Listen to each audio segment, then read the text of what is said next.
श्रीराम आपल्या सर्वांच्या हृदयस्थ बसणाऱ्या आत्मारामास साष्टांग प्रणिपात करून श्री प्रल्हाद महाराजांच्या जीवनातील गृहदान या एका अत्यंत परमार्थाच्या दृष्टीने गुह्य असलेल्या प्रसंगाच्या चिंतना निमित्ताने उपस्थित असलेले सर्व गुरुबंधू भगिनी, सर्व मान्यवर, विश्वस्त समिती या सगळ्यांना व्यासपीठावरून मी सप्रेम भावाने नमस्कार करतो. सज्जनो, आपण प्रल्हाद महाराजांच्या जीवनातला हा प्रसंग आज सकाळी चिंतन करायला सुरुवात केली. मनुष्याची स्मृती अशी आहे की प्रपंचातली गोष्ट रात्री अपरात्री जरी विचारली तरी पटकन आठवते, पण या गृहदानाच्या मागची 5 कारण ज्याचा अभ्यास आपण प्रल्हाद महाराजांच्या चरित्रातून करत आहोत ती कदाचित 4 तासानंतरही आठवणं अवघड पडतं. म्हणून 5 मिनिटं मागचा आढावा, जेणेकरून आपण ज्या सूत्रातून पुढे जात आहोत त्या सूत्राला सगळेजण एका टप्प्याने जाणतील आणि मग तिथून सगळ्यांची विचारधारा एकसारखी पुढे चालू होईल. आपण पहिल्यांदा या गृहदान या प्रसंगाचं वर्णन बघितलं आणि त्यानंतर हे इतिहासामध्ये एकमेव द्वितीय असा त्याग का आहे, कारण त्यामध्ये सर्वांनी एकमताने या गृहदानाला संमती दिलेली आहे. त्यामध्ये विशेषत्वाने आपण स्त्री मनाच्या या प्रपंचाच्या विषयी असलेल्या आसक्तीच्या बद्दल देखील चिंतन केलं आणि मोठ्या मोठ्या संतांच्या घरामध्ये देखील बऱ्याचदा या गोष्टींना विरोध झाला, ते प्रसंग देखील बघितले. परंतु प्रल्हाद महाराजांच्या घरामध्ये एकमुखाने सर्वांनी या गृहदानाला संमती दिली. दुसरी गोष्ट, हे दान केवळ त्या घर आणि त्यातील वस्तूंपुरतं मर्यादित नव्हतं, तर प्रल्हाद महाराजांनी आपल्याकडे असलेलं सर्व स्थावर जंगम देखील त्या गृहदानाबरोबर प्रभू रामचंद्रांना त्यांच्या आधारावरती आपलं जीवन समर्पित करून या समाजामध्ये वाटून टाकलं. मग त्यामध्ये असलेल्या आपल्या शेतीवाडी, आपल्याकडे असलेलं सोनं नाणं, या सगळ्याचा मोह सगळ्या घरातल्या सर्व मंडळींनी एकत्रितपणे काढला आणि हे सर्वकष पद्धतीचं दान. आणि तिसरा टप्पा म्हणजे यामध्ये सर्वस्व देऊन त्यामधला स्व देखील मागे राहिला नव्हता, अशा या सर्वस्वाचं असलेलं हे दान. आणि त्यातून एका सुंदर चिंतनाला आपण सुरुवात केली की या गोष्टी अशाच घडत नाहीत सज्जन, यामाग जन्मोजन्मीची तपश्चर्या असते. आणि मग आईला लागलेले डोहाळे काय, किंवा प्रल्हाद महाराज आईच्या गर्भामध्ये असताना गंगामाई कशा पद्धतीने संक्रांत साजरी करते आहे, त्यामागची तिची विचारधारा काय, किंवा प्रल्हाद महाराज लहानपणी कशा पद्धतीने भूतदया या एका गोष्टीसाठी आपलं शिक्षण देखील सोडून देत आहेत.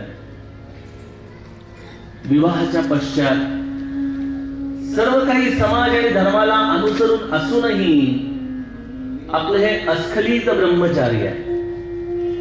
कशा पद्धतीने या फलशोभनाच्या रात्री देखील जे निरंतर या वैराग्याच्या भूमिकेतून राखू शकताय, अशा या वैराग्य आणि विवेकाचा समन्वय हे प्रल्हाद महाराजांच्या जीवनाचं एक अत्यंत सुंदर असं तत्व, जे दासबोधामध्ये समर्थांना अभिप्रेत असलेल्या महंताचं आहे. समर्थांचा महंत हा अभ्यासनीय आहे आणि त्याचबरोबर आचरणीय देखील आहे.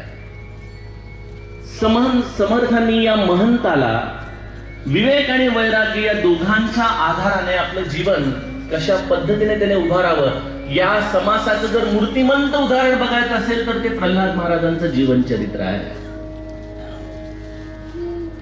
अशा या विवेक वैराग्याचा समन्वय असलेले हे चरित्र, त्यातून पुढचा टप्पा प्रल्हाद महाराजांच्या आयुष्यामध्ये घडला. आपण या गृहदानाच्या दिशेने त्यांची मनाची भूमिका कशी तयार होत गेली याचा विचार करतोय. आणि एक महत्वाचा टप्पा त्यांच्या आयुष्यात घडला, जो तुम्हा आम्हा प्रत्येकाच्या दृष्टीने एक प्रारब्धाची शोकांतिका या सदरामध्ये मोडावा लागेल असा या काळे कुटुंबियावरती 1918 साली झालेला आघात. या गृहदानाच्या भूमिकेमध्ये खरं वैराग्य प्रज्वलित होण्याच्या मागचा हा प्रारब्धाने घातलेला मोठा घात. गोष्ट अशी घडली की 1918 साली महाराष्ट्रामध्ये इन्फ्लुएन्झाची साथ खूप जोरात पसरली. शहरी भागात तरी थोडंफार डॉक्टर आहेत, दवापाणी आहे. ग्रामीण भागामध्ये आपण आजच्याही 2019च्या काळातही बघतो की अनेक ठिकाणी जेव्हा अशी महामारी येते तेव्हा ग्रामीण भागामध्ये लोकांपर्यंत पोहोचूच तरच खूप मोठा दगाफटका तिथं झालेला असतो. हा तर 100 वर्षापूर्वीचा काळ.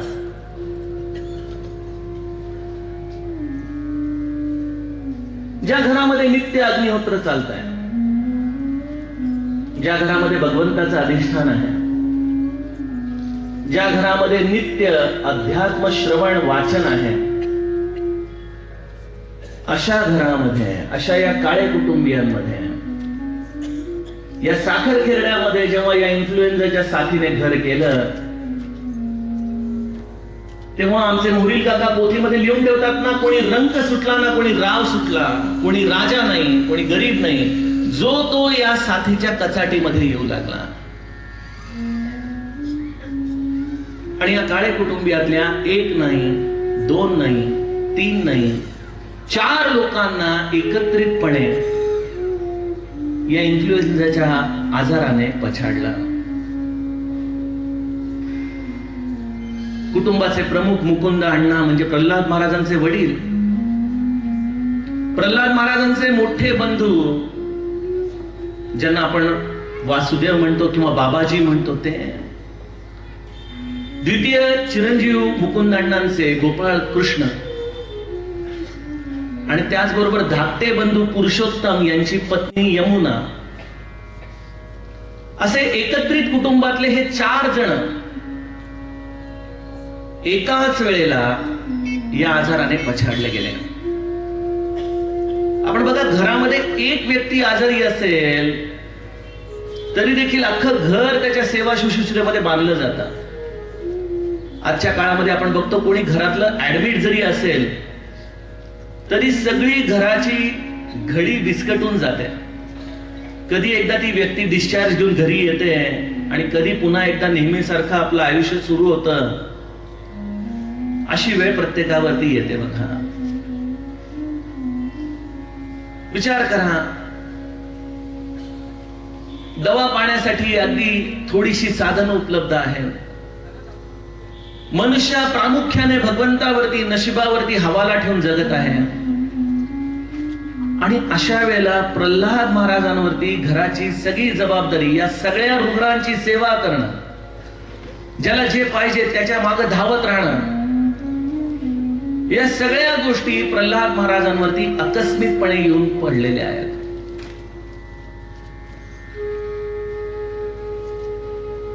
कधी कधी आपण विचार करतो आणि अनेकांचा हा प्रश्न असतो मनामध्ये की आम्ही भगवंताचं एवढं नामस्मरण करतो, आम्हाला जे गुरूंनी सांगितलेलं आहे ते आम्ही मनोभावे करतो, हे सगळं असतानाही आमच्या जीवनामध्ये एवढी दुःख का, एवढी संकट का? आणि या प्रश्नाचं उत्तर शोधत शोधत बऱ्याचदा हातामध्ये जपमाळ चालत असते आमच्या. आमचा हा सद्गुरूशी संवाद देखील असतो की आमच्याकडून असं काय चुकलं की ज्यामुळं आम्हाला या प्रारब्धाच्या भोगांना सामोरं जावं लागतंय. सज्जनो, कर्माचं उत्तर भगवद्गीता देखील म्हणते की अत्यंत कठीण आहे त्याचं उत्तर शोधणं.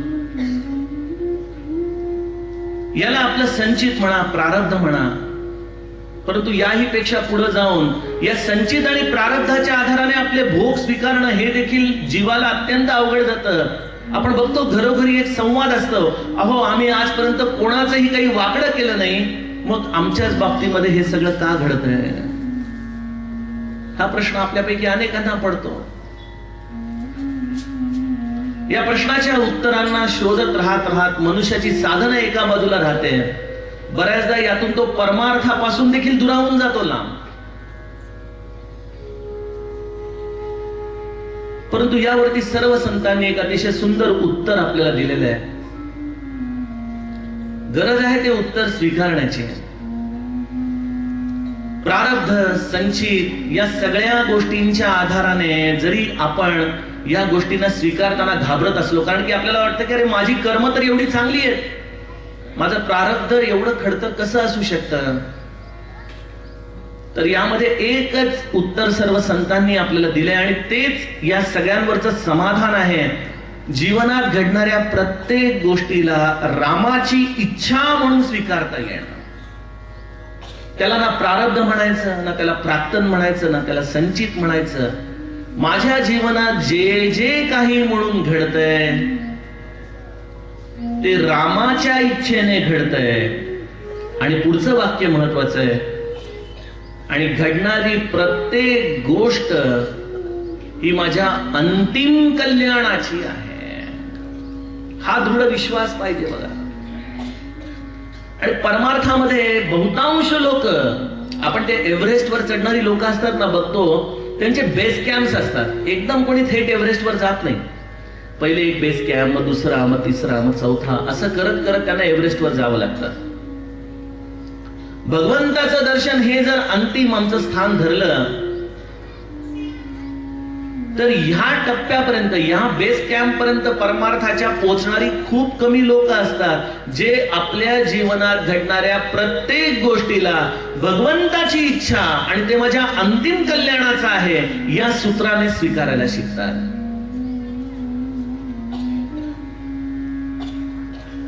खरोखर आपल्या जीवनातलं आपलं कर्तेपण म्हणा, कर्माचा अहंकार म्हणा, आपण करत असलेल्या सत्कर्मांच्या मुळे साठलेल्या पुण्याचा अंश म्हणा, मनुष्य आपल्या जीवनात या भीतीपोटी परमार्थ करत राहतो की माझ्या जीवनामध्ये सगळं चांगलंच घडावं, चांगलंच घडावं. पण तरी देखील या प्रार्थनाला, आपण केलेल्या या कर्मांच्या संचिताला प्रत्यक्ष भगवंत देखील बऱ्याचदा मिटवू शकत नाही. प्रभू रामचंद्र अयोध्येचा त्याग करून निघून जातात आणि राजा दशरथ राम राम राम राम करत अखंड रामाच्या या विरहामध्ये झुरत अयोध्येमध्ये पडलेला आहे. सुमंत्र येण्याची वाट बघतोय की सुमंत्र कदाचित येताना परत रामाला घेऊन येईल, आणि सुमंत्र रिकाम्या हाताने परत येतो आणि राजा दशरथाला म्हणतो, दशरथा मला माफ करा, आपली अपेक्षा मी पूर्ण करू शकलो नाही, मी रामाला परत आणू शकलो नाही, ना मी सीताजींना परत आणू शकलो. माझ्या समोर राम केवटाच्या नावेमध्ये बसून 14 वर्षासाठी वनवासामध्ये निघून गेलाय. आणि राजा दशरथाच्या जगण्याच्या उरल्या सुरल्या आशा देखील संपून जातात बघा. आणि ती अंतिम घटिका येते. राजा दशरथ आपल्या शयनगृहामध्ये अंतिम श्वास घेतोय आणि कौसल्येला म्हणतोय, कौसल्ये अगं बघ कोण आलंय मला भेटायला, या भिंतीजवळ कोण उभं आहे, हे जोडपं कोण आलंय. कौसल्या म्हणते, अहो राजा दशरथ कोणी नाही आलं इथं, काय होतंय आपल्याला, कोणाला भेटायचंय का.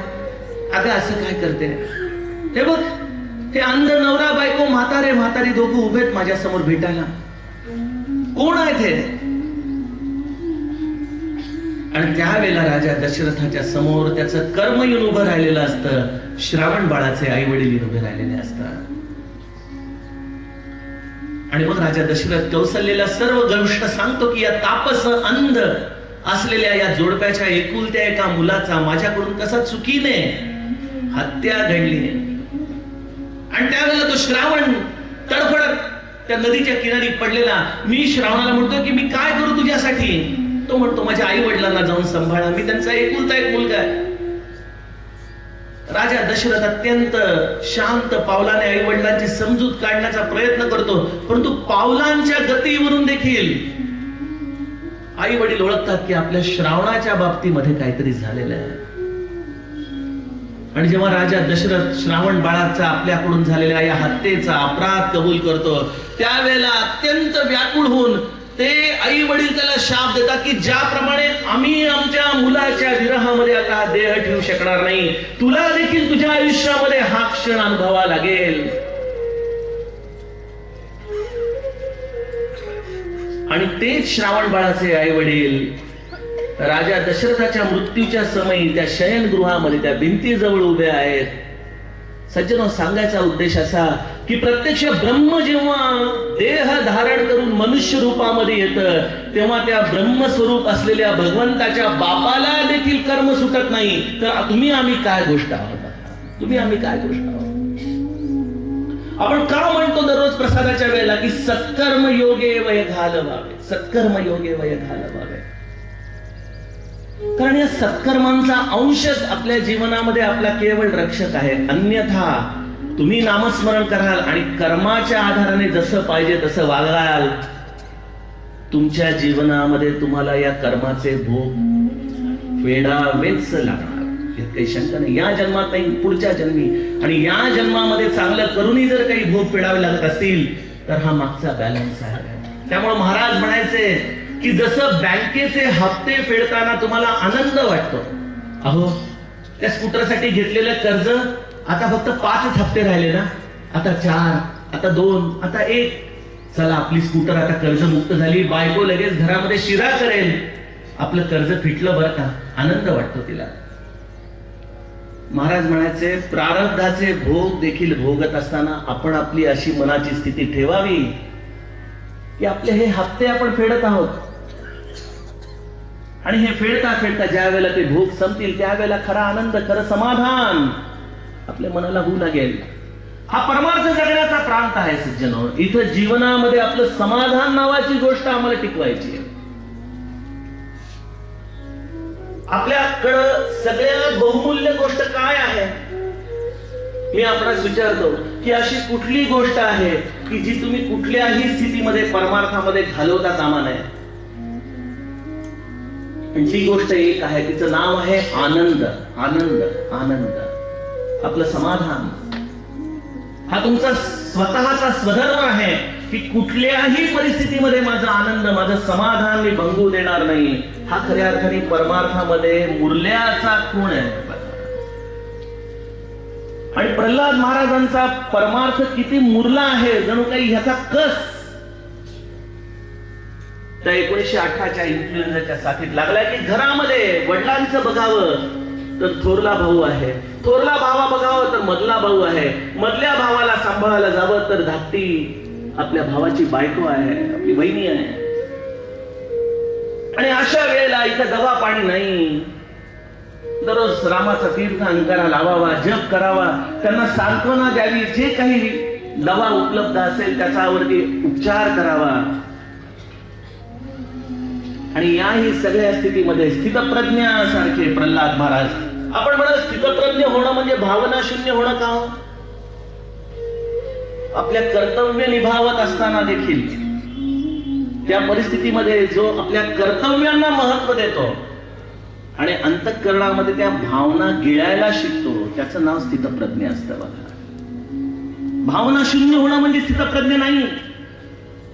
मला तर असं वाटतं की प्रल्हाद महाराजांचं वय बघता कुठेतरी गावाबाहेर जाऊन एकांतामध्ये महाराज देखील ढसा रडले असणार या परिस्थितीमध्ये, घरातली ही सगळी परिस्थिती बघून. पण आपली आई, आपल्या घरामध्ये असलेल्या स्त्री माणसं या सगळ्यांच्या समोर खंबीरपणे उभं राहणं त्यांना अत्यंत गरजेचं होतं. आणि अश्विन पंचमीला बाबाजींनी सगळ्यांना सांगितलं की आता माझे अंतिम दिवस आलेले आहेत. वय काही जास्त नव्हतं बाबाजींचं, महाराजांपेक्षा फक्त 7 वर्ष मोठे. आणि म्हणाले की आता मी पुढल्या 2-3 दिवसामध्ये माझा कार्यभाग आटोपणार. महाराजांचं आणि बाबाजींचं हे जे नातं आहे ना, ते पोथीमध्ये म्हणा किंवा चरित्रामध्ये म्हणा तुम्ही बघितलं तर आपल्या लक्षात येईल की जरी प्रल्हाद महाराजांचे सद्गुरू हे रामानंद महाराज असले तरी रामानंद महाराजांपर्यंत नेऊन त्यांच्या चरणांवरती निष्ठा ठेवून देण्याचं जर कोणी काम प्रल्हाद महाराजांच्या आयुष्यात केलं असेल तर ते बाबाजींनी केलेलं आहे. बाबाजींनी प्रल्हाद महाराजांना आपल्या धाकट्या भावासारखं नाही, आपल्या मुलासारखं सांभाळलेलं होतं. चरित्राचा आपण नीट जर अभ्यास केला तर लक्षात येतं की जेव्हा रामानंद महाराजांचं प्रथम दर्शन प्रल्हाद महाराजांना किल्ल्यामध्ये होतं आणि त्यानंतर किन्होळ्याला जाऊन जेव्हा प्रल्हाद महाराज रामानंद महाराजांचं दर्शन घेतात, त्यानंतर प्रल्हाद महाराजांच्या मागे प्रत्येक निर्णयामध्ये बाबाजी त्यांच्या मागे भक्कमपणे उभे राहिलेले आहेत. जेव्हा रामानंद महाराजांनी प्रल्हाद महाराजांचा विवाह खिरडे कुटुंबियातल्या या मैनाशी ठरवला तेव्हा त्यांनी बोलवणं कोणाला धाडलेलं आहे? बाबाजींना धाडलेलं आहे की तुम्ही येऊन बघून जावा. जेव्हा प्रथम गोंदवल्याला जाण्याचा निर्णय झाला तेव्हा प्रल्हाद महाराजांना गोंदवल्याला नेण्याची जबाबदारी जरी मुकुंदांना आणि आई असली तरी सगळ्यात प्रथमतः त्यांच्या बरोबर जर कोणी गोंदवल्याला गेलं असेल तर ते बाबाजी गेलेले आहेत. इतकंच काय की जेव्हा रामानंद महाराजांनी प्रल्हाद महाराजांच्या विषयी चर्चा बाबाजींशी केली आणि त्याच्या पुढच्या शिक्षणाची जबाबदारीच्या दृष्टीने बाबाजींनी प्रल्हाद महाराजांना रिसोडला पाठवलेलं आहे आणि रिसोडला सखाजी पंतांच्याकडे जाऊन सगळं वेदाचं अध्ययन प्रल्हाद महाराजांचं करून घेतलं. एवढं बाबाजींचं अतिशय बारकाईने लक्ष, प्रत्येक गोष्टीमध्ये जातीने लक्ष प्रल्हाद महाराजांच्या जीवनामध्ये जर कोणी दिलं असेल तर वडील बंधू या नावाला शोभावं अशा या व्यक्तित्वाने दिलं होतं. काळाच्या गर्तेमध्ये या सगळ्या व्यक्तित्वांचं स्मरण कुठं राहत नाही. आपल्याला कुठं बाबाजींची आज मूर्त दिसणार नाही किंवा कदाचित त्यांची आपल्याला स्मरणासाठी कुठलीही जागा उपलब्ध नसेल, परंतु ज्यांनी या सद्गुरूचं शिल्प घडवलं, या प्रल्हाद महाराज रूपी सद्गुरूचं शिल्प घडवलं, त्यामध्ये बाबाजींची भूमिका आज आपल्याला या खिरड्यामध्ये या गृहदान प्रसंगाच्या निमित्ताने तरी निश्चितपणे करायला हवी आहे. आणि एवढा त्यांच्यावरती जीव असलेले जेव्हा बाबाजी प्रल्हाद महाराजांच्या समोर सांगतात की माझे आता केवळ काही दिवस राहिलेत, काही तास राहिलेत, त्यावेळेला त्या परिस्थितीमध्ये देखील प्रल्हाद महाराज आपल्या भावाची सेवा शुश्रूषा करतायत. शेवटी अष्टमी उजाडली, घरामध्ये सारवून घेण्यात आलं, त्याच्यावरती दरबट टाकण्यात आलं आणि त्यावरती बाबाजी बसलेले आहेत, आपल्या आईची समजूत काढतायत. काय अधिकार आहे बघा, मृत्यूला सामोरं जाताना देखील, शांतपणे समोर जात असताना देखील बाबाजींनी आपल्या आईची समजूत काढली आणि म्हणाले, आई, आपल्या घरामध्ये प्रल्हाद रूपाने भगवंताचा अंश प्रगटलेला आहे, तू काही काळजी करू नकोस, काही काळजी करू नको. मी जरी गेलो तरी काळ्या घराण्याचा हा दीपस्तंभ आपल्याला बघ किती उंचीवरती घेऊन जाईल. म्हणजे बाबाजींनी केवळ एका भावासारखं प्रेम नाही तर या गुरुच्या रूपामध्ये त्यांच्यावरती प्रेम केलेलं आहे आणि आईला आधार दिला की आई, मी ज्याच्याकडे तुला सोपून जात आहे तो आपल्या घराण्याचा खऱ्या अर्थाने दीपस्तंभ आहे. सगळ्यांची समजूत काढून शांतपणे बाबाजींनी या देहातून प्राणाला सोडलेला आहे. काय अधिकार असेल बघा, मृत्यूवरती एवढं शांतपणे या तरुण वयामध्ये सामोरं जाणं, अकाली समोर जाणं. घरामध्ये संसार आहे, आई आहे, पत्नी आहे, एका खोलीमध्ये बाबाजींनी देह ठेवला. सगळीकडे घरामध्ये रडारड चालू आहे. बाबाजींना पोचवून येत नाहीत, त्यांचं अस्थि विसर्जन होत नाही तोपर्यंत इथं वडिलांची तब्येत, मुकुंदण्णांची तब्येत, त्यांना श्वास लागलेला आहे. आपल्या थोरल्या बंधूचं दुःख बाजूला ठेवायचं, वडिलांच्या दिशेने धावायचं. जुन्या काळी संसार लवकर सुरू व्हायचे, त्यामुळे माणसांची वय देखील लहानच असायची. असे काही जाण्याचं वय नव्हतं मुकुंदांडांचं. आपल्या भावाच्या अस्थी जोपर्यंत विसर्जन होत नाही तोपर्यंत वडिलांना नेण्याची वेळ आली.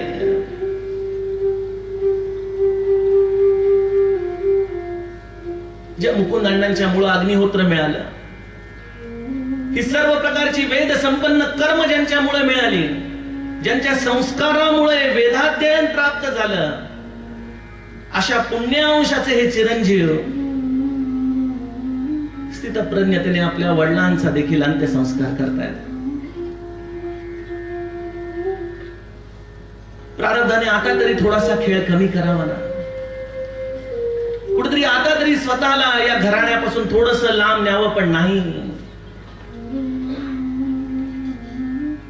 वडिलांच्या अस्थी विसर्जन होत नाहीत तोपर्यंत आपल्यापेक्षा मोठे बंधू आणि बाबाजींचे धाकटे बंधू गोपाळ कृष्णांना श्वास टाकलेला आहे.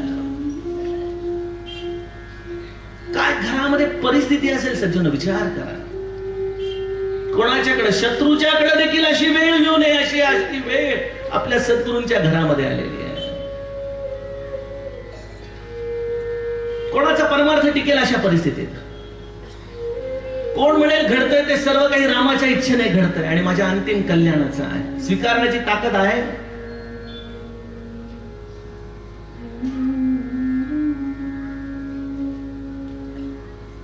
सद्गुरु जर आपल्याला काही शिकवत असेल ना, तर दुःख गिळायला शिकवतो बघा. आणि ज्या रामानंद महाराजांच्याकडून अनुग्रह ज्यांनी घेतलेला आहे, त्या रामानंद महाराजांनी तर आयुष्यामध्ये पर्वता एवढं दुःख सहन केलं. ज्यांना लहान वयातच आपल्या वडिलांचं, आईचं छत्र गमवावं लागलेलं आहे, एका मामाकडे आश्रितासारखं राहावं, तर त्या मामाने देखील अमळनेरला नेऊन ठेवलेलं आहे. आणि त्या गुरुकडे राहून आता आपण थोडस भजन शिकावं, काहीतरी आपल्याला पोटाला त्यांनी लावावं, तर त्या गुरुने देखील रात्री केवळ भजनाचा टाळ चुकला या एका छोट्या कारणासाठी मध्यरात्री छोट्याशा या पांडुरंगाला घराच्या बाहेर काढावं. वणवण भटकणारा. आणि अशा या दुःखाच्या पर्वतामधून जो रामाला एक प्रकारे आव्हान देऊ शकतो की जोपर्यंत तू माझ्या भजनामध्ये नाचणार नाही तोपर्यंत आता यांना तोंड दाखवणार नाही, अशा गुरुचे हे शिष्य होते.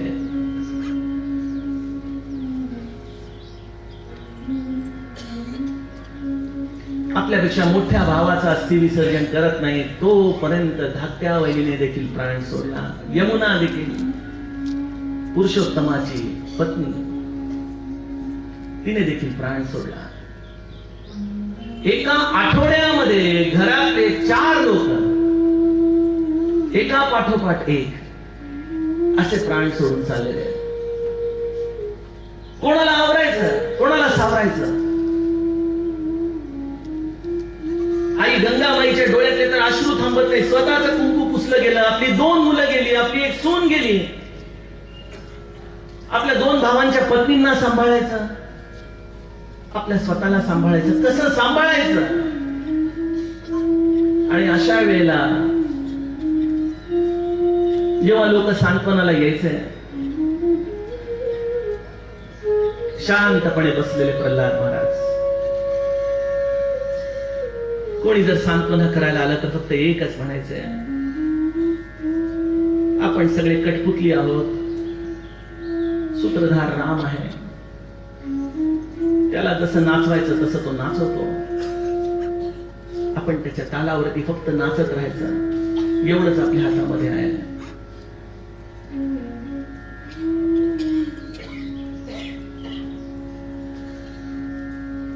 मरणाचे स्मरण असावे, हरिभक्तीची सादर व्हावे. दासबोध आता केवळ शब्द राहिले नव्हते. एका आठवड्यामध्ये काळे कुटुंबियाचं गोत्याचं नव्हतं व्हावं अशी स्थिती या 1918च्या इन्फ्लुएन्झाच्या साथीमध्ये या आश्विन महिन्यामध्ये झाली. सगळी घराची जबाबदारी अचानकपणे प्रल्हाद महाराजांवरती येऊन पडले. आणि त्या वयामध्ये आपली पत्नी, आपली आई, या 2 बहिण्या आणि आपला धाकटा भाऊ, असा हा प्रपंच.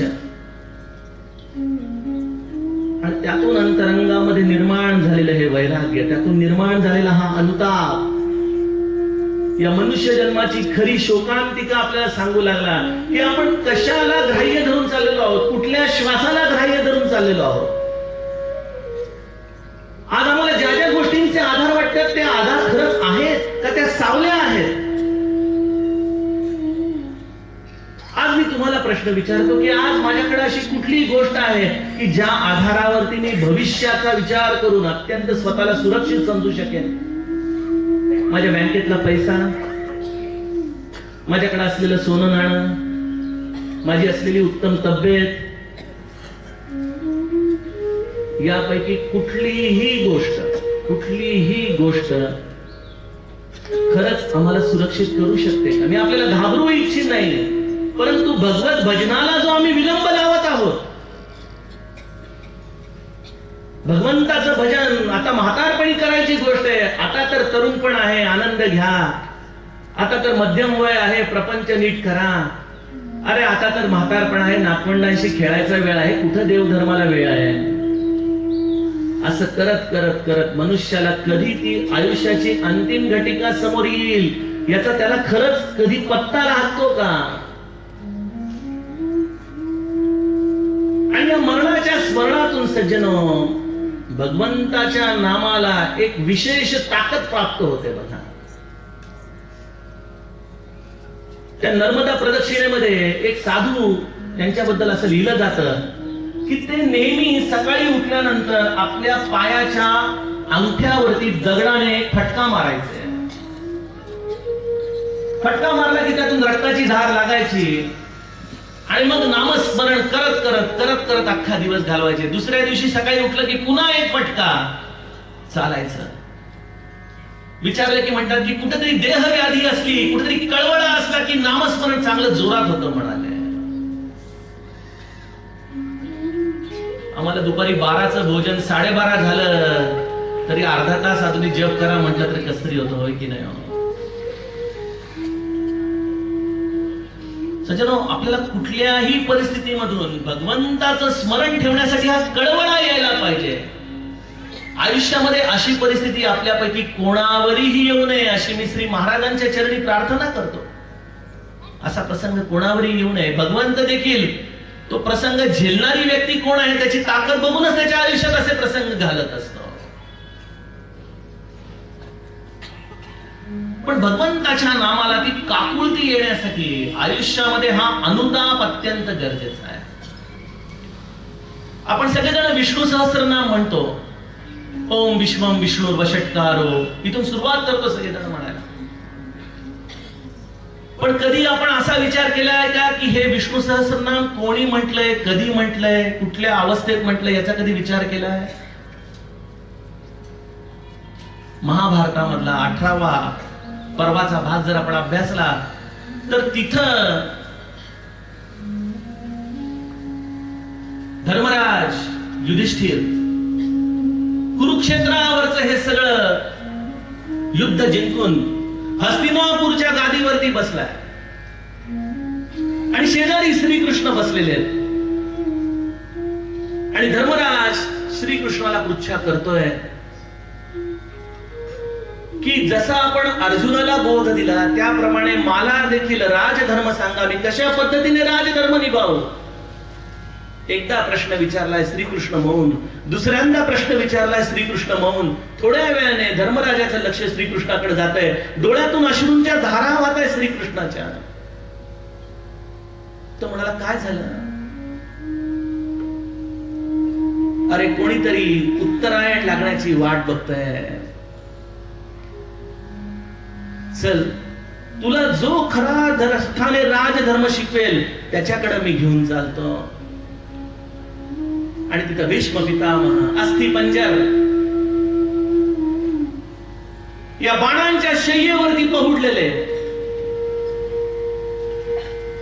आणि त्यामध्ये वासुदेव वासुदेव वासुदेव वासुदेव वासुदेव हा आतून प्रत्येक जखमेतून कणाकणातून हे नामस्मरण येत आहे, ही वेदना. ते नाम युधिष्ठिराचं कधी गादीवरती बसून झालं असतं का विचार करा. त्यामुळे संतांनी देखील भगवंताला अनुकूलतेपेक्षा प्रतिकूलताच मागून घेतलेली आहे.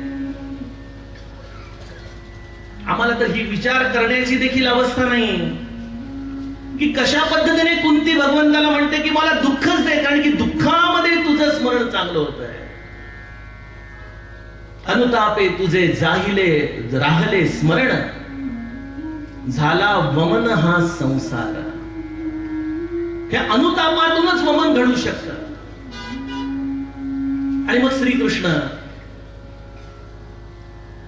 भीष्म पितामहांची सर्व वेदना आपल्या हाताने त्यांच्या अंगावरून हात फिरवतो, जणू काही मोर पिसांवरती झोपावं असं त्यांच्या शरीराला सुखकर श्रीकृष्ण करतोय. आणि मग त्या श्रीकृष्णाने धर्मराजाला आपण आपल्याकडे असलेलं सगळं ज्ञान भीष्म पितामह द्या अशी विनंती केली आहे. आणि त्यानंतर हे सगळं सुंदर चरित्र सुरू होतो. त्या चरित्रामधला भाग म्हणजे विष्णू सहस्त्रनाम आहे. सर्व राजधर्माचं सार म्हणजे विष्णू सहस्त्रनाम आहे. आम्ही किती सहजतेने म्हणून जातो, पण ज्याला या जखमा झालेल्या आहेत त्याने एकदा जरी त्या आर्ततेने ते विष्णू सहस्त्रनाम म्हटलं तर त्याच्यासाठी तो गोविंद आजही धावत येईल. बघा, नामस्मरणाला आर्तता पाहिजे, काकुळती पाहिजे. आपण इतर संतांचे अभंग वाचा, पण माझ्या रामानंद महाराजांचे अभंग वाचा. दोघांमधला फरक आपणच आपले समजून घ्याल, आपणच आपले समजून घ्या. अहो, जीवनामध्ये दुःखाशा शिवाय भगवंत कोणाला कधी प्राप्त झालाय? आणि आम्ही दुःखापासून चार हात पडणारे, हातामध्ये आता बोट कमी राहिले एवढ्या अंगठ्या घातलेले आहेत, भगवंताला वेगवेगळ्या प्रकारचे नवस करतोय. सगळा परमार्थ आम्हाला प्रपंचाच्या अनुकूलतेसाठी पाहिजे, भगवंतासाठी कोणाला हवाय? त्यामुळे आमच्यासाठी विवेक आणि वैराग्य या केवळ चर्चेच्या गोष्टी होऊन जातात. बघा,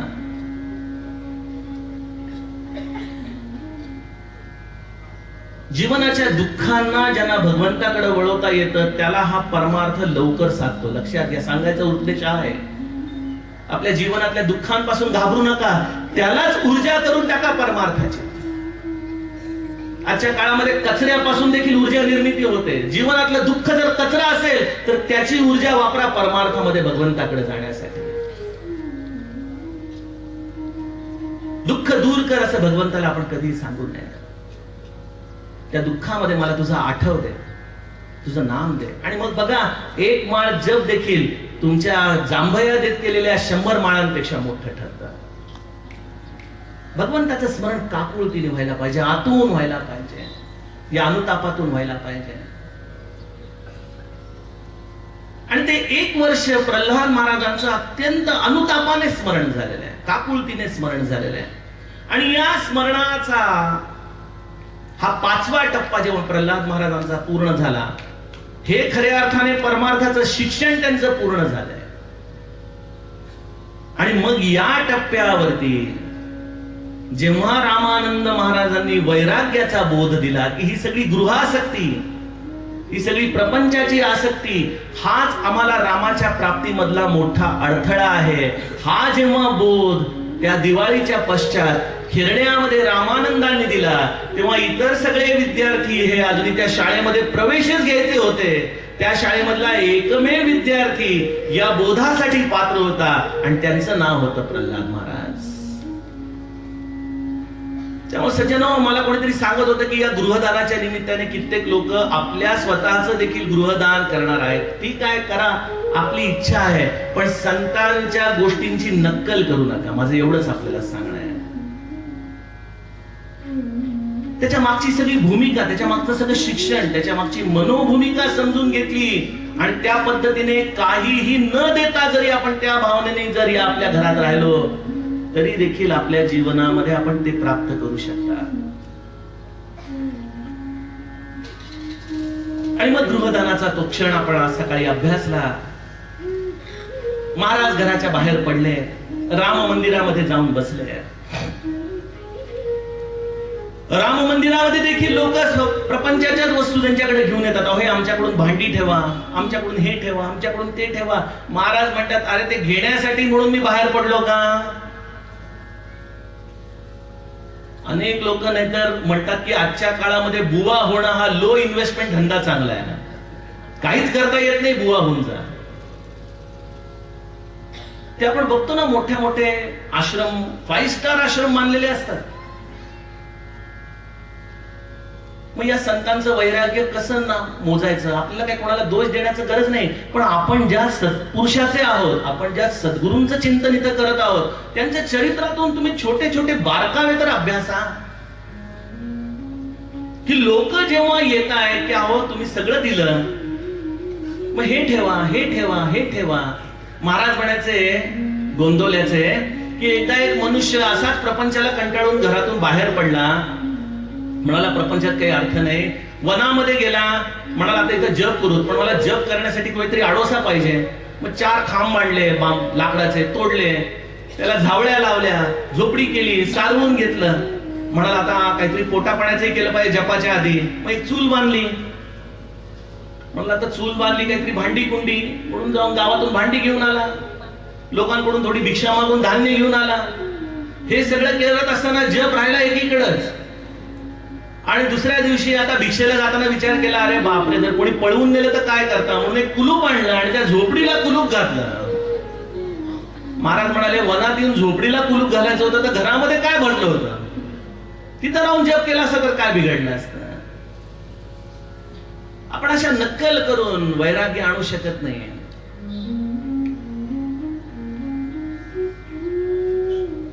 त्यामुळे महाराजांनी सगळ्यांना हात जोडून सांगितलं, अरे मला काही नकोय बाबा, मी हे सगळं देऊन टाकलंय, मला याच्यातलं आता काही नको. माझे रामानंद सद्गुरू, माझा राम समर्थ आहे, माझी काळजी घेण्यासाठी मला काही नको. पण काय गंमत आहे बघा, जेव्हा तुम्ही सर्वस्वाचा त्याग करता, लोक गावामध्ये वाजंत्री मागवत तुमच्या भिक्षेच्या समारंभाला साजरं करू लागतात. या खेरड्यामध्ये प्रल्हाद महाराज भिक्षेची जोळी घेऊन लोकांच्या दारासमोर जात आहेत आणि सगळीकडे वाजंत्र्या वाजायला लागलेल्या आहेत. आणि एवढं धान्य लोक घेऊन येत आहेत की झोळीमध्ये टाकायचं कसं? पोताभर जर धान्य आणलं तर झोळीत टाकता येईल? लोक म्हणायचे की फक्त चिमुडभर यांच्याकडे टाकावं, कारण की बुवा घेणार नाहीत, सगळं आपल्याला माहिती आहे. आणि राम मंदिरामध्ये हळूच जाऊन पोती नेऊन ठेवून द्यायची. भिक्षा मागून येऊस तर किती पोती राम मंदिरामध्ये येऊन जमा झाली असतील? आमचे कैलाश दादा, विनायकराव फार छान वर्णन करतात. इकडचा माणूस पलीकडे दिसेना, एवढ्या अन्नाच्या धान्याच्या राशी तिथं जमा झालेल्या आहेत. बघा,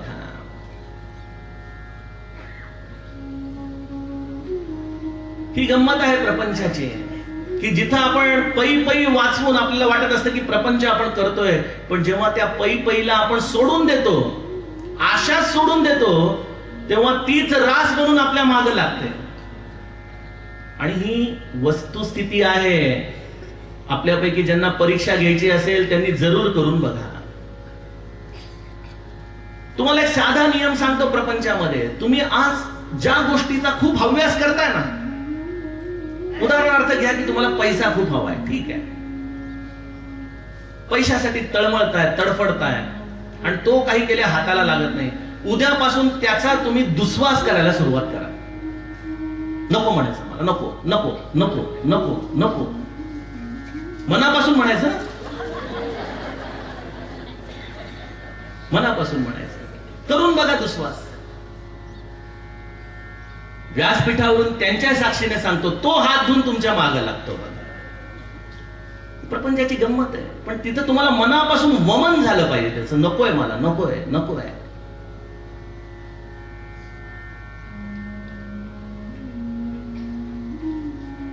गोष्टी घडू शकतात. प्रपंचामध्ये देखील राहून आपल्याला या सगळ्या प्राप्त करता येऊ शकतात, परंतु आतून वमन झालं पाहिजे, जसं प्रल्हाद महाराजांचं झालंय. आणि बघतायत काय तर रामाच्या मंदिरामध्ये एवढ्या मोठ्या राशी धान्याच्या, काय करावं आम्ही प्रापंचिकांनी? आपण सामान्य लोक आहोत, आपल्या घरातली सगळी लोक असतील, म्हणाले असतील, प्रल्हादा आता जेवढं झालं तेवढं दान पुरे झालं, आता हे बांधून ठेव बाबा, उपयोगाला येईल आपल्या. होय की नाही? हा आमचा विचार प्रापंचिकांचा. नाही तर किराणा मालवाल्याला दे, त्याच्याकडून 4 पैसे मिळतील, ते उपयोगाला येतील. आता तुझी झाली ना, हाऊस पिटली ना गृहदान करायची, आता तरी आमच्या पद्धतीने वाग बरं. पण का ह्या गोष्टीचं मी अद्वितीय महत्व आपल्याला सांगतोय? काय करावं प्रल्हाद महाराजांनी? अरे एवढं धान्य, एक काम करा, आता आपण सगळेजण लवकर शुद्ध होऊयात, रामाची पूजा करूयात आणि सगळ्या गावाला जेवायला बोलवा म्हणाल्या. सगळ्या गावाला जेवायला बोलवा. जे जे काही म्हणून या समर्पणाच्या भावनेतून पुन्हा पुन्हा साठतंय ते पुन्हा पुन्हा वाटून टाकलं जातंय, पुन्हा पुन्हा वाटून टाकलं जातंय. जेवढं वाटतोय त्याच्या दुप्पट प्रमाणात परत येतंय, जेवढं दुप्पट होतंय ते पुन्हा चौपट लोकांमध्ये वाटलं जात आहे. ही सगळी गणितं आपल्या डोक्याच्या बाहेरची आहेत, त्यामुळे विचारच करू नका तुम्ही या गोष्टींचा. पण ही वस्तुस्थिती आहे. रामाच्या कार्यामध्ये जो अशा पद्धतीने समर्पित राहतो त्याच्या जीवनात या गोष्टी घडतात, काही नसलं तरी घडतात त्याच्या आयुष्यात. महाराजांच्याकडे एकदा गोंदवल्याला काही सवाष्णी, काही पुरुष दर्शनाला आलेले. अशी संध्याकाळची वेळ, पश्चिमेकडून गारवारा सुटलेला आणि महाराज मस्त एका लंगोटीवरती गावाच्या सीमेवरती काही शेतकऱ्यांशी बोलत बसलेले आहे. तेवढ्यात या सवाष्णी आणि या पुरुषांच्या बैलगाड्या निघालेल्या बघितल्या. महाराज त्यांच्याबरोबर काही अंतर चालत चालत निघाले. महाराज असे उघड्याने चाललेले बघतायत म्हणून एकाने महाराजांचा फरगुल, म्हणजे जो लांब स्वेटर असतो कोट सारखा, तो धावत जाऊन आणला. महाराजांना म्हणाले की महाराज गारवा सुटलाय, तुम्ही अंगावर घाला बरं. महाराजांनी तो घातला. महाराज त्यांच्या बरोबर चालत चालत सीमारेषेपर्यंत येत आहेत. गोंदवल्याच्या सूर्यास्ताची वेळ झालेली आहे. सगळेजण थांबले, बायका बैलगाडीतून खाली उतरल्या, पुरुष महाराजांना नमस्कार करू लागले. आणि जेव्हा सवाष्णी महाराजांच्याकडे नमस्कार करू लागल्या, महाराजांनी इकडे तिकडे बघितलं. अरे शिंचांनो, हे चालले दिसले नाही का तुम्हाला? काही आणलं नाही का बरोबर तुम्ही? महाराजांच्या बरोबर असलेली मंडळी आपल्यासारखीच हो, काय माहिती काय आणायचं या लोकांना. महाराज म्हणाले ठीक आहे, काही हरकत नाही, रामाला काळजी बरं आपल्या. आणि आपल्या फरगुलामध्ये हात घालावा आणि प्रत्येक स्त्रीच्या हातामध्ये एक एक खण ठेवावा. एक एक खण. जेवढ्या मुली होत्या, जेवढ्या महाराजांच्या मुली या त्यांच्या दर्शनासाठी आलेल्या, प्रत्येकाची महाराजांनी खणानी पाठवणी केलेली आहे. तुमचं मागणं संपलं की काळजी रामाला राहते. जोपर्यंत तुमचं मागणं आहे तोपर्यंत राम देखील हात आखडता घेतो. बघा, गंमत अशी आहे की आपलं मागणं संपत नाही आणि या परमार्थामध्ये, त्या अनुभवाच्या प्रांतामध्ये आम्ही काही केल्या जाऊ शकत नाही. महाराजांच्या बरोबर राहूनही बऱ्याचदा या गोष्टींमध्ये आपला वृत्तीमध्ये फरक पडत नाही. अर्थात ती अतिशुद्ध भावना असते, पण तरी देखील महाराज एकदा असेच एका गावात गेलेले आणि महाराजांचा स्वभाव असा की ज्या गावात जे मिळेल ते त्या तिथल्या तिथंच वाटून टाकायचं, आपल्या बरोबर काहीही घ्यायचं नाही. आणि एकदा त्या गावामध्ये महाराजांना फार सुंदर अशी कफनी कोणतरी दिली. गणपतराव दामले म्हणजे आपल्या बापूसाहेब दामलेंचे वडील महाराजांच्या बरोबर तिथं. आणि ते विचार करू लागले की महाराजांना ही कफनी किती छान दिसेल बरं. ही जर कफनी महाराजांच्या जवळपास राहिली तर महाराज नक्की ही कोणाला तरी देऊन टाकतील. कुठं लपवावी, कुठं लपवावी विचार करू लागले. शेवटी विचार केला, उशीमध्येच लपून ठेवावी, खोळीमध्ये. उशीच्या खोळीत ती कफनी लपून ठेवली. सगळं सामान बांधलं. महाराज म्हणाले काही घेतलं नाही ना? नाही नाही म्हणे महाराज, चला चला. टांगा निघाला. अर्ध्या वाटेवरती एक मनुष्य धावत आला. महाराज दर्शन राहिलं, तुमच्या दर्शनासाठी आलो मागून. महाराजांना नमस्कार केला. महाराज इकडे बघू लागले, अरे ह्याला काही द्यायला. गणपतराव म्हणाले, महाराज आता तुम्हीच बघितलं, सगळं जे होतं ते आपण तिथंच वाटलं, आता काही नाहीये. बरं त्या उशीच्या खोळीमध्ये काही आहे का बघ बरं म्हणाले. उशीच्या खोळीमध्ये काय आहे हे देखील ज्याला कळतं, त्याला आपल्या चित्तामध्ये काय काय लपवून ठेवलेलं असेल याची कल्पना नाही का? त्यामुळे इथं उघडा व्यवहार झाला पाहिजे, ही प्रामाणिकता असली पाहिजे, तर या गोष्टी घडतील. ही आश्चर्य आपल्या जीवनात देखील घडू शकतील आणि हे होऊ शकतं, आजही होऊ शकतं, 2020 मध्ये देखील होऊ शकतं. असो. त्यानंतर श्री महाराजांनी अर्थात प्रल्हाद महाराजांनी राम मंदिराचा सहारा घेतला. आणि जेव्हा रामानंद महाराजांच्या कानावरती आपल्या या शिष्याची ही सुवार्ता कळाली की अरे काय पुरुषार्थ केलेला आहे माझ्या शिष्याने, काय कमालीचं वैराग्य आहे, एकमेव असा प्रांत आहे या जगामध्ये जिथं हारल्यानंतर हारलेल्या व्यक्तीला जास्त आनंद होतो, ते म्हणजे सद्गुरू आणि सत्शिष्याचं नातं आहे बघा. जिथं सत्शिष्य आपल्यापेक्षा एक पाऊल पुढे टाकून वैराग्याचं खरंच जळजळीत रूप रामानंद महाराजांच्या समोर घेऊन येतो, तेव्हा रामानंद महाराजांचं ऊर भरून जातं की माझ्या शिष्याने मला त्यामध्ये आज खऱ्या अर्थाने आदर्श करून दाखवला. काय आदर्श आहे, काय आदर्श आहे. अरे प्रवचन ऐकून एका कानाने ऐकून छान म्हणून जाणारी लोक आपण, पण जेव्हा असा सत्शिष्य मिळतो की जो या वचनांना जातोय आणि कुठल्याही प्रकारची चर्चा न करता अत्यंत गुप्तपणे ही गोष्ट करून टाकतोय आणि आपल्या सर्वस्वाचा त्याग करतोय आपल्या वचनांच्या आधाराने, कुठल्या सद्गुरूचं हृदय भरून येणार नाही, कुठल्या सद्गुरूचं. ही फार थोर परंपरा आहे. श्री महाराज ब्रह्मचैतन्य, आनंद सागर, रामानंद आणि प्रल्हाद. आज सकाळी कैलास दादा म्हणत होता की ज्ञानोबाने रचिला पाया तुका झालासे कळस. हे जसं वारकरी संप्रदायामध्ये म्हटलं जातं तसं ब्रह्मचैतन्य रचिले पाया प्रल्हाद झालासे कळस. हे खऱ्या अर्थाने याला सोडणारं रूप आहे. जगाला मूर्तिमंत वैराग्य काय असतं हे एका सामान्य मनुष्यातून या उंचीपर्यंत जाऊन ते आचरण करून दाखवणारा हा कळस होता.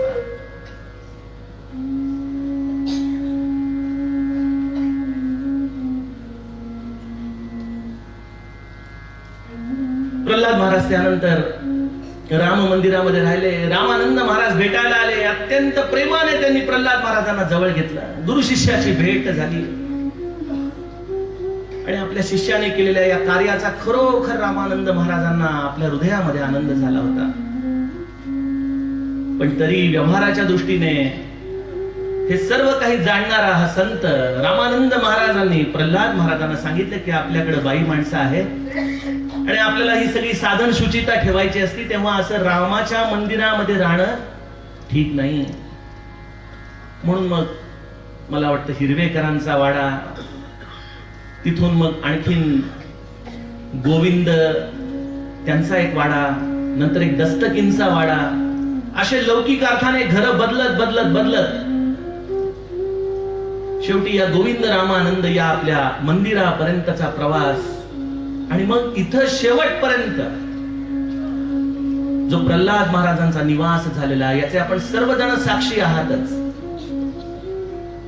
गृहदान झालं, परंतु त्यामध्ये सद्गुरूच्या कृपेचा आश्रय राहिला आणि त्यामुळे ज्या स्थितीमध्ये जिथं ते राहिले त्या ठिकाणी त्यांनी एक विलक्षण असं हे रामाचं घर प्रल्हाद महाराजांच्या या अस्तित्वाने इथं तयार करण्यात आपल्याला सगळ्यांना त्याची उदाहरणं दिसलेली आहेत. आता खरा प्रश्न आहे इथून, चरित्र ऐकलं, प्रसंग ऐकला, माझे महाराज किती मोठे आहेत, थोर आहेत हे देखील आपण ऐकलं. पण आता इथून खरी कसरत सुरू होणार आहे आपल्या या निरूपणामध्ये. आपल्या समोर एक प्रश्न ठेवतो. सगळेजण आपण 1920 साली जाऊयात. आता सगळेजण मागे जाऊ 100 वर्ष मनाने आणि तुमच्या आत्ताच्या इस्टेटी पैसा अडका जसा आहे तसाच ठेवून जाऊ बरं का, काही काळजी करू नका. सगळेजण मागे जाऊ 100 वर्ष. या मनाला एक आपल्याला ही शक्ती प्राप्त आहे. आपण पुढेही जाऊ शकतो, मागेही जाऊ शकतो. आपण मागे जाऊ 100 वर्ष आणि असा विचार करा की आपल्या गुरूंना आता स्वतःचं घर नाही आणि आपल्या गुरूंना आता कोणाच्या तरी घरामध्ये निवास करायचा आहे. तुमच्यापैकी किती जण आपलं हे घर गुरुच्या वास्तव्यासाठी द्यायला तयार आहेत? हा प्रश्न आहे. एवढी शांतता, याचा अर्थ काय समजायचा? किती जण आपलं घर गुरुला राहायला देण्यासाठी तयार आहेत? एकदा हात तर वरती करा. एकेकाकडे बघून दुसऱ्याचे हात वरती होत आहेत.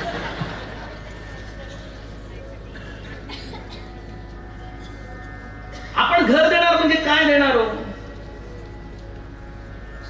काय आहे खरं आपल्याकडे द्यायला? विचार करा. आपल्याकडे अनेक जण महाराजांची तसबीर लावतात घरात, आणि त्याच्या शेजारी ते एक प्रसिद्ध तो लिहिलेला असतो की हे घर श्री महाराजांचे आहे, या घराचे मालक श्री महाराज आहेत. आपण अशा पद्धतीने सगळं लिहितो.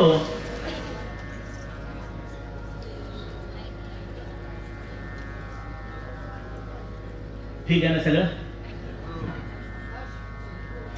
इथं जरा दूर येतो, बघून घ्या खाली काय पडलेलं आहे.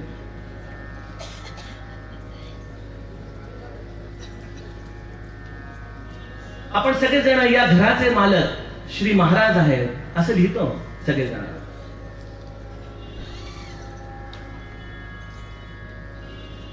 पण महाराजांना जे घर अभिप्रेत आहे, ज्या घरामध्ये महाराज राहू इच्छित आहेत, त्या घराची व्याख्याच काही वेगळी आहे बघा.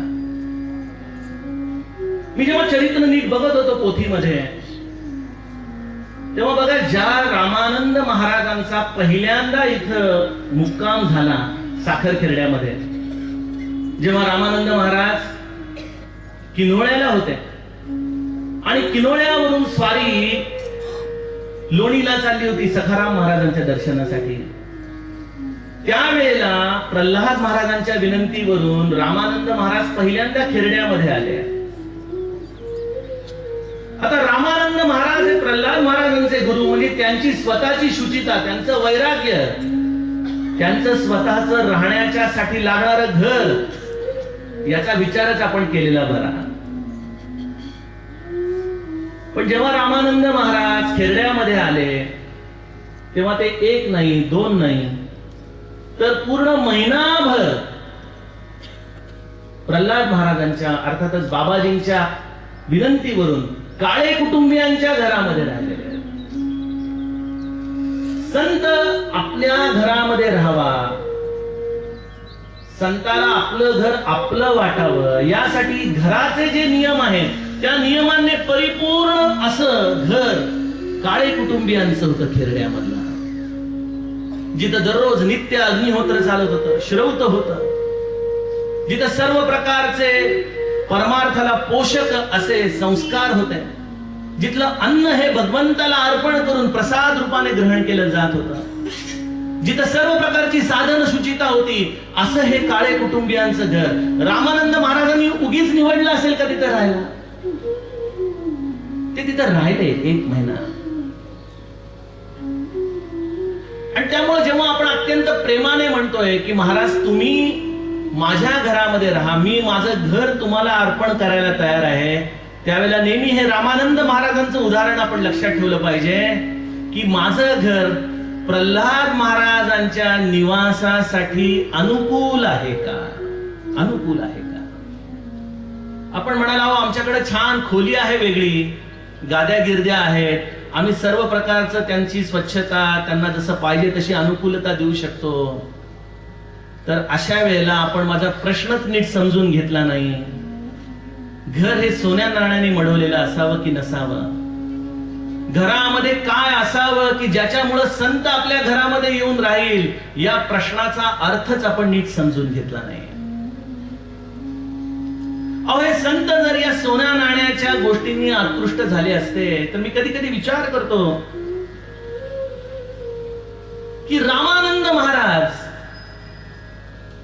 जे 1930 साली ज्यांनी गोंदवल्यामध्ये देह ठेवला, 1885 चा जन्म, 45 वर्षाचं आयुष्य, अशा रामानंद महाराजांना हे एवढं अल्प आयुष्य असताना त्यांना कुठल्या त्रासाने त्यांचा देह ठेवला गेला ह्याची आपल्याला कल्पना आहे का? त्यांना आम्लांशाचा त्रास होता, ज्याला आपण ऍसिडिटी म्हणतो. त्या ऍसिडिटीचा त्रास होता. आणि हा अम्लांश वाढण्याच्या मागे जर आपण त्यांच्या चरित्रामध्ये गेलो तर आपल्याला लक्षात येईल की जेव्हा आनंद सागरांनी महाराजांच्या साक्षीने स्थापन केलेल्या या मंदिराची जबाबदारी रामानंदांवरती येऊन पडली आणि या मंदिराचं सगळं बांधकाम करण्याची जबाबदारी रामानंद महाराजांनी स्वतःवरती घेतली, त्यावेळेला त्यांना एक व्यापारी येऊन म्हणाला की तुम्ही हे मंदिर फक्त शहरामध्ये हलवा, सोन्याचा कळस करून देतो म्हणे मी या मंदिराला. यावरती रामानंद महाराज म्हणाले, या मूर्तींची स्थापना माझ्या सद्गुरूंनी केलेली आहे, या मूर्ती इथंच राहणार, आम्हाला तुमच्या पैशा अडक्याचा लोभ नाही. आणि सेवा भावनेने आज हे जालन्याचं राम मंदिर उभं केलं. या दोन गुरु आणि शिष्यांनी, रामानंद महाराजांनी आणि त्यांच्याच बरोबर तितक्याच ताकदीने प्रल्हाद महाराजांनी, या दोघांनी मिळून हे मंदिर बांधलं. आणि त्यामध्ये रामानंद महाराजांनी काय अर्पण केलं असेल की आपण कमीत कमी आपला खर्च ठेवून कशा पद्धतीने मंदिरासाठी जास्तीत जास्त काम करू शकतो, तर यासाठी मी एक वेळचं जेवण सोडतो म्हणाले. एक वेळचं जेवण. आणि एक वेळचं जेवण सोडून या महात्म्याने या कामामध्ये एवढं प्रचंड हे गुरु कार्य केलेलं आहे. आपल्या तब्येतीची, आपल्या शरीराची, कुठल्याही गोष्टींची काळजी न घेता हे चातुर्मासाचं व्रत एखाद्या भरतासारख्या व्रताप्रमाणे त्यांनी निभावलं. अशा या रामानंद महाराजांना एखाद्याच्या सोन्या नाण्याने आकृष्ट होऊन आपलं जीवन देखील सुखदायी व्यतीत नसतं करता आलं का? पण त्यांना अभिप्रेत असलेलं घरच मुळी वेगळं आहे. या घराची संकल्पना आम्हाला नीट समजून घेतली पाहिजे की जे घर मी माझं समजतोय, जे घर मी आज दान करू इच्छित आहे माझ्या गुरुला, त्याच्या वास्तव्यासाठी या घराची खऱ्या अर्थाने व्याख्या आम्हाला कोणी शिकवली? समर्थांनी शिकवलेली आहे. समर्थ माऊली म्हणते, मृतिका खाणो न घर केले. नीट लक्ष द्या बरं. मृतिका खाणो न घर केले, ते माझे ऐसे दृढ कल्पिले, परी ते बहुतांचे हे कळले नाहीच तयासी. माती खणली, घर बांधलं आणि घर बांधल्यानंतर वाटलं की हे माझं घर आहे आणि या माझ्या घराचं मी दान करायला निघालेलो आहे. आणि मग आपल्याला समर्थ सांगतात की या घरामध्ये अनेक मालक आहेत बाबा, तू कोणाला एकटा दान करणारा? आणि ते मालक कोण कोण आहे? मनुष्य म्हणती घर आमुचे, पाली म्हणती घर आमुचे, मक्षिका म्हणती घर आमुचे निश्चयेसी, कांतण्या म्हणती घर आमुचे, मुंगळे म्हणती घर आमुचे, मुंग्या म्हणती घर आमुचे निश्चयेसी, विंचू म्हणती आमुचे घर, सर्प म्हणती आमुचे घर, झुरळे म्हणती आमुचे घर. आपल्या घरामध्ये राहणाऱ्या प्रत्येकाला वाटत असतं हे घर माझंच आहे, माझंच आहे. ते जैन साधू फार छान विनोद सांगतात. एका छताला एक पाल चिकटून बसली होती. खूप वेळ झाला, दिवस संपत आला तरी हालायला तयार नाही. शेवटी तिचं पिल्लू आलं आईजवळ. अगं आई, तू किती वेळ इथं बसलीस, हालत का नाहीयेस? चुप्प बस म्हणे, मी जर इथून हल्ले तर हे छत खाली कोसळेल म्हणाली, त्यामुळे मी इथून हालत नाहीये. प्रत्येकाला हे घर आपलं वाटतं. या घराची खरी व्याख्या जी या संतांना अभिप्रेत आहे, ज्याचं दान त्यांनी तुम्हाला मागितलेलं आहे, ते दान म्हणजे या चार भिंतीचं घर नाही, जे कदाचित सोन्या नाण्याने मिळवलं असेल, कदाचित झोपडी असेल, त्या घराची संतांना अभिलाषा नाही. संत केवळ या घराच्या दानाची अपेक्षा करत आहे. हे घर, या घराचं दान त्यांना पाहिजे, ज्याला मी माझं म्हणून बसलेलो आहे, ज्याला मी माझं म्हणतो. आपल्यापैकी किती जणांना वाटतं की हे घर माझं आहे? सगळे जण भाडेकरू आहेत. कराराची वेळ फक्त ठरलेली नाही, एवढंच त्याची गंमत आहे बघा. सगळे भाडेकरू आहेत, पण प्रत्येकाला वाटतंय की हे घर माझं आहे, हे घर माझं आहे. आणि त्यामुळं सज्जनो, घराचं दान याचा अर्थ आपल्या हृदय मंदिरामध्ये गुरूंना राहावंसं वाटतंय. त्या हृदय मंदिरामध्ये ज्याला खऱ्या अर्थाने आपल्या गुरूंना साठवता आलं, त्या हृदय मंदिराची अपेक्षा गुरु खरं आपल्याकडून करतोय. आणि या हृदय मंदिरामध्ये गुरूंनी आपल्या राहावं असं वाटत असेल तर कधी आपल्या हृदय मंदिरामध्ये आपण आज जाऊन बघितलंय का? पूज्य बाबा बेलसरे आनंद साधना या पुस्तकामध्ये लिहितात. आता बाबांचा अधिकार बघा. बाबा म्हणायचे की मी नामाची ज्योत घेऊन जेव्हा माझ्या हृदयामध्ये आत उतरायचो तेव्हा वासनेची घाण बघून मी बाहेर फेकला जायचो. आम्ही अजूनही तेवढे आत जाण्याचा प्रयत्नच करत नाही. मी एक साधा प्रश्न आपल्याला विचारतो. आपल्या घराची वास्तू शांती आहे, दुसऱ्या दिवशी आपण तिथं राहायला जाणार आहात, पाहुणे मंडळी येणार आहेत आणि घरामध्ये वास्तुशांतीच्या तयारीसाठी प्रवेश करताय. नवीनच रंगवलेलं घर आहे, सगळीकडे पेंटचे शिंतोडे फरशीवरती पडलेत, कुठं थोडी घाण आहे. तुम्ही तशीच पूजा मांडता का? तसंच भगवंताला आवाहन करता का? तिथं तुम्ही ते सगळं कराल, स्वच्छ कराल, फरशी घासून घ्याल, धुवून घ्याल, भिंती साफ कराल, कचरा गोळा कराल, घर सगळं स्वच्छ कराल. अहो, आमचं देवघर येणार आहे, आम्ही इथं राहायला येणार आहे. जर तुम्ही राहायला येताना ते घर इतकं स्वच्छ असायला हवं तर तुमचा गुरु तुमच्या हृदयामध्ये जर राहायला यावा असं वाटत असेल तर त्या हृदयाची स्वच्छता असायला हवी का नको? आणि ते खरं दान श्री महाराज आपल्याकडून वाट पाहतात की कोणाचं हृदय असं आहे की ज्याच्या हृदयामध्ये मी जाऊन राहू शकेन, ज्याच्या हृदयामध्ये मला निवास करता येईल. अर्थात हा प्रश्न अत्यंत गहन आहे की असं हृदय मंदिर कसं तयार करावं की ज्या हृदय मंदिरामध्ये येऊन सद्गुरू निवास करू शकतील, सद्गुरू राहू शकतील. आणि हा प्रश्न त्रेतायुगामधल्या रामाला देखील पडला होता. हा प्रश्न मी आपल्या समोर ठेवलाय, त्याला आधार आहे, हा कल्पना विलास नाही. त्रेतायुगामध्ये रामाने अयोध्येचा त्याग केला आणि अयोध्येचा त्याग करून सीताजी आणि लक्ष्मणाच्या बरोबर मजल दरमजल करत करत करत करत प्रयाग क्षेत्रापासून राम पुढे निघाले आणि वाल्मिकी ऋषींच्या आश्रमामध्ये ते आलेले. वाल्मिकी ऋषींच्या आश्रमामध्ये आल्यानंतर प्रभू रामचंद्र वाल्मिकी ऋषींना एक प्रश्न विचारतात. झालेल्या सगळ्या घटना चरित्राच्या आधाराने सांगतात आणि म्हणतात मी आता 14 वर्ष वनवासात आहे. हे नाथ, हे स्वामी, मी आपणास विचारू इच्छित आहे की या 14 वर्षामध्ये मी आता कुठं राहू, मी कुठं राहू? रामाने हा प्रश्न केलेला आहे वाल्मिकी ऋषींना. प्रत्यक्ष भगवंताला देखील सद्गुरूंनाच विचारावं लागतं की मी कुठं राहू, मी कुठं राहू. आणि वाल्मिकी ऋषींनी भगवंताला विचारलं की भगवंता, तू मला विचारतोस की मी कुठं राहू, पण मी तुला एक प्रतिप्रश्न करतो, त्या प्रश्नाचं तू उत्तर मला दे. तू कुठं नाहीस असं ठिकाण मला सांग, म्हणजे तू कुठं राहा हे मी तुला सांगतो. बघ म्हणे, तू कुठं नाहीस हे मला सांग. आज प्रल्हाद महाराजांनी देखील आपल्याला जर हा प्रश्न विचारला की मी कुठं राहू बाळांनो, कोणाच्या हृदयामध्ये राहू, कुठं निवास करू, तर आज माऊली आपली सर्वत्र आहे, चैतन्यमय आहे. ती साखर खेरड्याला आहे, ती गोंदवलेला महाराजांच्या चरणांशी आहे, ती जालन्याला रामानंदांच्या जवळ आहे. आणि आज आपण देश विदेशामध्ये जरी कुठेही असला तरी ती आपल्या स्मरणामध्ये आहे. आपण जेव्हा स्मरण कराल तेव्हा ती आपल्यासाठी धावून येते, तेव्हा ती नित्य आपल्या भोवतीच आहे. पण तरी देखील वाल्मिकी ऋषी म्हणतात की रामा, तुला निवास करायचा आहे ना, तुला निवास करण्यासाठी मी आता स्थान सांगतो, त्या ठिकाणी तू राहा, त्या ठिकाणी तू राहा. आणि भगवंताला निवास करण्यासाठी उपयुक्त असलेली 14 स्थानं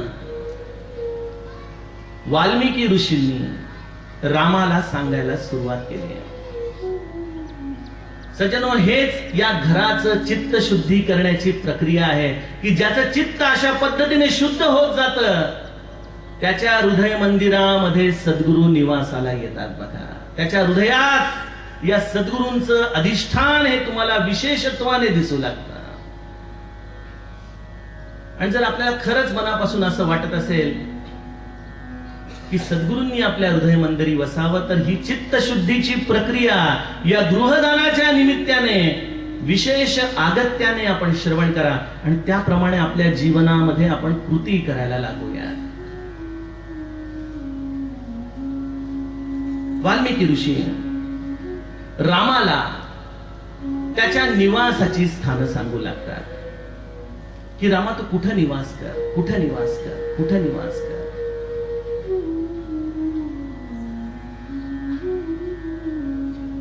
पहिलं स्थान वाल्मिकी ऋषी प्रभू रामचंद्रांना सांगतात, सुनहु राम अब कहहु निकेता, जहां बसहु सिय लखन समेता. रामा, मी तुला आता निवासाची स्थानं सांगतो की ज्या निवासस्थानी तू सीता आणि लक्ष्मणाच्या समवेत राहायला सुरुवात कर. आपण म्हणाल की अहो आज सकाळी आपण सांगितलं की गृहदानासाठी लागणारं वैराग्य हे रक्तातच असावं लागतं. मग आम्ही जर या चित्तशुद्धीची प्रक्रिया केली तर हे वैराग्य आमच्या जीवनामध्ये आतून आम्हाला घडवेल तसं का केवळ तो आम्ही देखील एक मुखवटा धारण केल्यासारखीच आमची स्थिती निर्माण होईल.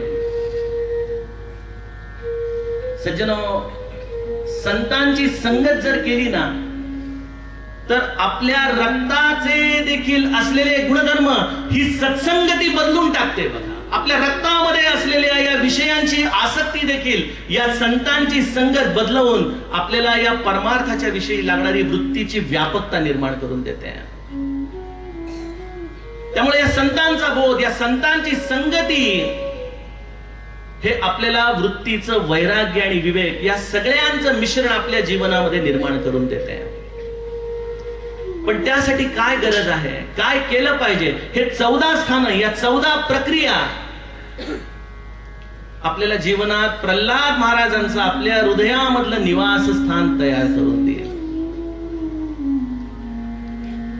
यासाठी वाल्मिकी ऋषी पहिलं स्थान सांगतात आणि ते पहिलं स्थान आहे, जिनके श्रवण समुद्र समाना, कथा तुम्हारी सुभग सरी नाना, भरही निरंतर हो ही न पूरे, तिनके हिय तुम कहूं गृह रूरे. परमार्थाचं प्रथम स्थान, परमार्थ भक्तीमध्ये भगवंत किंवा आपला सद्गुरू आपल्या हृदयामध्ये ज्याला निवास स्थान करावा अशी मनापासून इच्छा आहे, ज्याला माऊली दरवंठा म्हणते,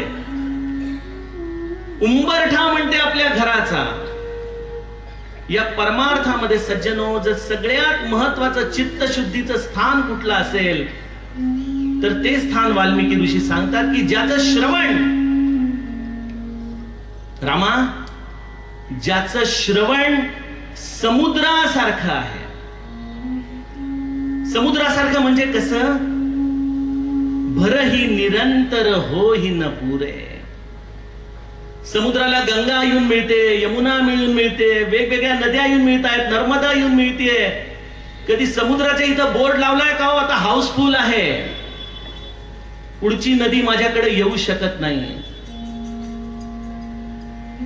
जे जसं येतंय त्या नदीला समुद्राने ज्या पद्धतीने स्वागत करून त्याला स्वीकारलेलं आहे, असं ज्याचं श्रवण आहे, जे नित्य श्रवण करतं परंतु जे कधीही भरत नाही. आणि आजच्या काळातली शोकांतिका काय माहिती का सज्जनो, आज या परमार्थामध्ये आम्ही ऐकायलाच तयार नाहीये. बघा, श्रवण करायलाच तयार नाहीये. आम्हाला असं वाटतं की आता काय ऐकायचं राहिलंय, आयुष्य एवढं संपलं, एवढं सगळं ऐकलंय, आता नवीन काय ऐकायचं. का कधी प्रल्हाद महाराजांनी दिलेल्या या दिनश्चर्याचा आपण विचार करत नाही की दररोज अध्यात्म रामायण, दररोज पुराण श्रवण का झालं पाहिजे, दररोज का दासबोधाचे 2 समास वाचले पाहिजेत, दररोज नित्य उपासना का झाली पाहिजे. या सगळ्याच्या मागे सद्गुरूची भूमिका हीच आहे की तुमचं नित्य श्रवण घडावं, नित्य श्रवण.